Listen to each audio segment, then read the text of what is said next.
video, we're going to be seeing what happens if this happens or that happens.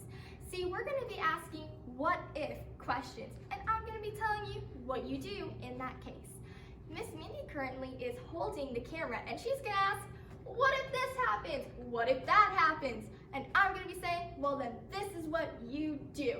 So stay tuned to see what you do. This way you can be comfortable when you're up on stage doing the hand motions. All right, let's get started. Okay, here we go. Hey Julia, what if I'm up on the stage doing the hand motions and I forget a hand motion? What do I do? That's a really good question. See, we all forget sometimes. Even I can forget too when I'm up there. There's two things you can do. Number one, you can make up similar hand motions to the ones you forgot. Sometimes we use hand motions that are really similar to ones we've done in the past. For example, sometimes this is power or strength or even God. So maybe if you forget the words, but you kind of know what you could do instead, you can always play it off. Honestly, the kids don't know the hand motions like you do. So if you are up there and you are confident, they will be confident in you too. Another thing you could do is laugh it off. Don't get really worried. If you show a face like this, oh no, they're gonna know you messed up.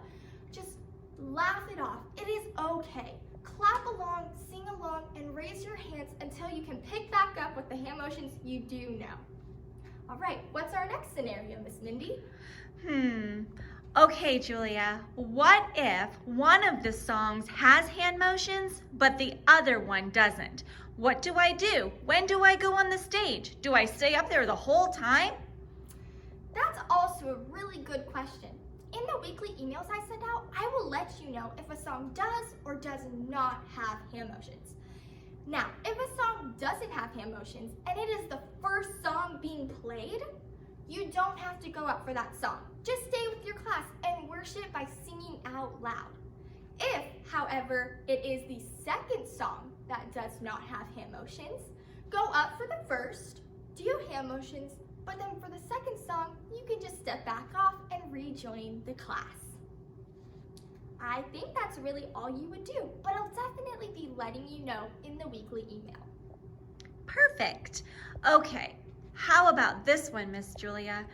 What if the weekly email comes out and the band has the songs in one order, but I get up on the stage on a Sunday and the band flips the songs in the opposite order? What do I do? Well, sometimes that can definitely be the case. I'd really like to try and catch those and let you guys know. But if it happens and I'm not there to let you know, it's important to practice. That way you know what to do in the case of a mix-up of the songs. You see, if they do end up flipping the songs, if you have practice and you know the hand motions and you even know the song, you're able to catch that and you're like, oh no, I wasn't prepared for this, but you know what? I have practiced. So I know what I'm gonna do. So that's why it's really important to practice those songs. Perfect. Okay, Miss Julia, here's the final thing. Sometimes on a Sunday, the kids, they don't really look like they want to worship. They stand with folded hands or their heads down and they're not singing out. It makes me feel a little nervous being up there. What do I do if the kids aren't worshiping along with me? Well, sometimes that's the case, and we can't make people worship. We can just encourage them. That's why it is always important when we're up there, we have a friendly smile, so then they see us and they're not so scared.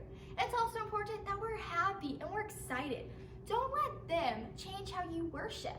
You see, other kids will see you worshiping the Lord and giving Him all the glory, and they will know that it's okay to worship the Lord too. And they're gonna learn from you too. Maybe those kids just need a little nudge or a little bit of encouragement. And that's why your friendly face and you being so excited and welcoming is a really good thing to be. I agree. Well, thanks so much. I think that's all the questions I have. Wait, what about one more? Oh. I have a question for you. Maybe you can think about this one.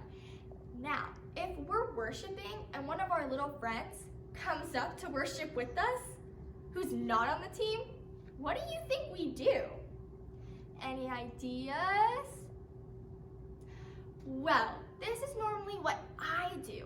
Whenever I see them up there, normally during worship, I don't ask them to leave right away because I think maybe they're just really excited to be up there with us, which isn't a bad thing. But if they don't know the hymn motions, that can sometimes make it hard for kids trying to follow us.